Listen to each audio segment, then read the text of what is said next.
Everybody, Jeff, your executive gardener. I usually do my episodes where I'm standing in one place, but this time we're going GoPro, okay? A little bit more guerrilla style than we're used to. I'm going to show you my tomato plants. I'll give you an update on my winter tomatoes, how they're going. Most of you saw a few videos ago the seedlings, and let me show you what they look like now. Most of you who haven't seen it, this is called my gardening octagon. It's on the side of my house. It's fenced in. Above, below, sideways, surrounded by a wall. The only way in here, like the UFC, is one way in, one way out. There's a door. And this is where my plants are. As you'll see, there's weed cloth down there, so I do a pretty good job of keeping the weeds out. I hate weeding. My wife always gets on my case and says a real gardener is not a gardener until you weed. I do weed, but I hate it, just like all of you do. But as you'll see here, it's very difficult for things to get in and get out. The birds love the tomatoes, and then of course I always have these for the mice and the rats. Sorry for you folks who are mouse lovers. So anyway, let me show you my garden. I'm inside the garden right now. Sorry for the background noise. I can turn off my air conditioner, but I can't turn off my neighbors. So I'm going to show you what my tomato plants look like. And I have a few other things growing here as well. So let me flip you around, show you what my gardening octagon looks like here in mid-October as we start to set tomatoes. And actually, before I do, let me tell you a true story. So I wanted to show you, as a follow-up to my last episode, why you should start with your own seeds versus and plant your own, get your own seedlings versus going to Home Depot, Lowe's, or Garden Center. Yesterday, I went out to try to find a tomato plant that was half decent looking, to compare against what you'll see here from my seed-grown, home-grown tomato seedlings. And I couldn't find anything.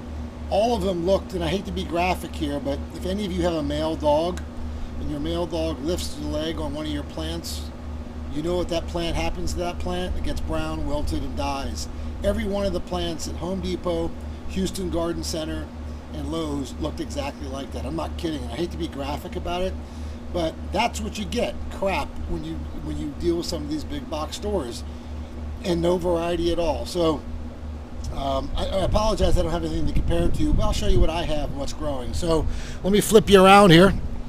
Take a look at the plants. I have 8 different varieties growing, and let me show you. So as I told each of you, what I do when I grow these things is I dig a hole, as you'll see here. Each of them, by the way, are individually irrigated, and they have an octopus 1/4-inch tube coming out to an individual irrigator. I have one there and one over there. That's why when I travel, my plants always get the water they need.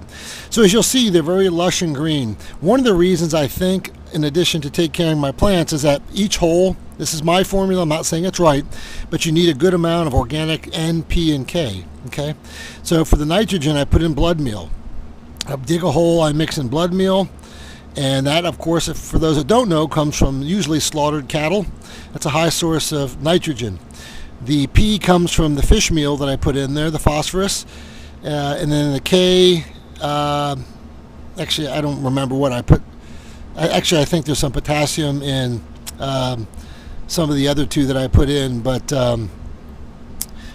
it's not an issue. But long story short, I also put in magnesium sulfate, so Epsom salt as well, because my soil tends to be depleted. So this is the result. I get very green looking plants. So this is a looks like Sibirsky dwarf, some type of Russian tomato, about 3 or 4 weeks old. Now this doesn't look like a dwarf, and actually if you'll see here, this is as you know, tomatoes are nightshade family plants.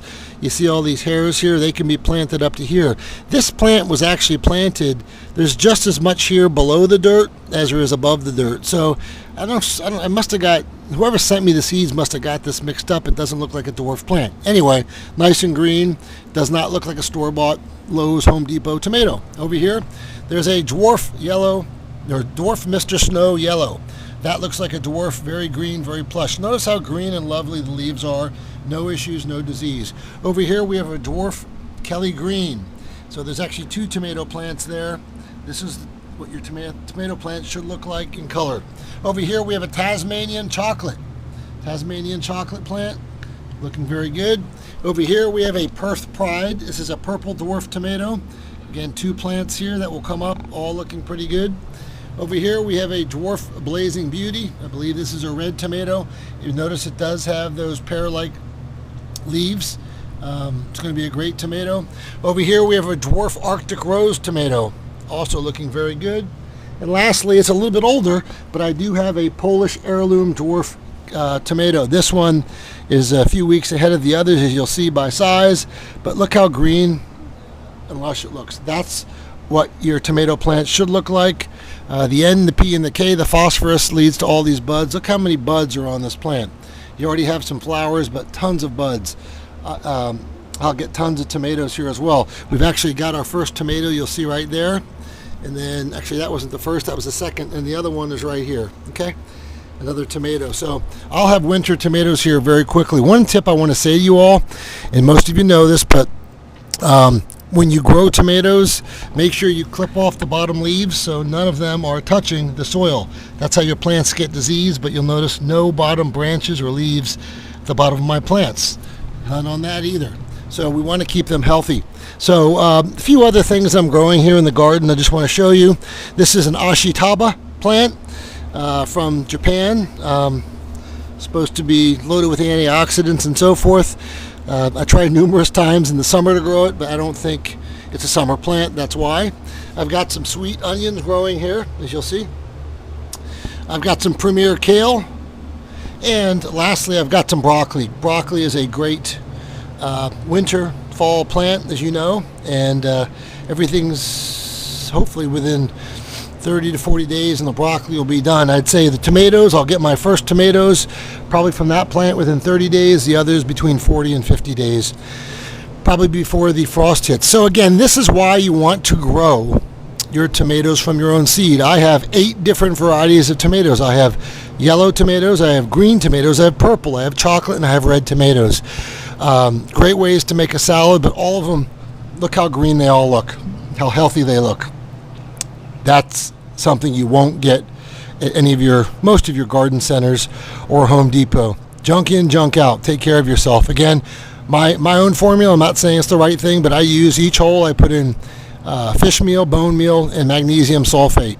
Now, in addition, I do put other organic compost in this garden from my compost pile. I also put my worm castings in here as well. So I mentioned the potassium before. Where I get my potassium is mostly from my worm castings. I feed my worms a ton of bananas. So bananas in, bananas out from the worms, if you know what I mean. So this is my garden looking great, fall garden. I realize that most of you in most parts of the world aren't able to grow a fall or winter garden, but us in Texas, we suffer in the summer. We cannot grow summer tomatoes. Usually it's just too hot. So we grow our tomatoes in the spring and the fall, and we enjoy then. So anyway, long story short, that's my garden. Anyway, I hope everybody's enjoyed this episode from the Gardening Octagon. On the side of my house here, as you can see, it's still 93 degrees in Texas. Hopefully the heat breaks soon. Please give me a thumbs up if you like this quick video, and pass it on to a friend that may be interested in gardening. Until next time, we'll see you soon. Bye.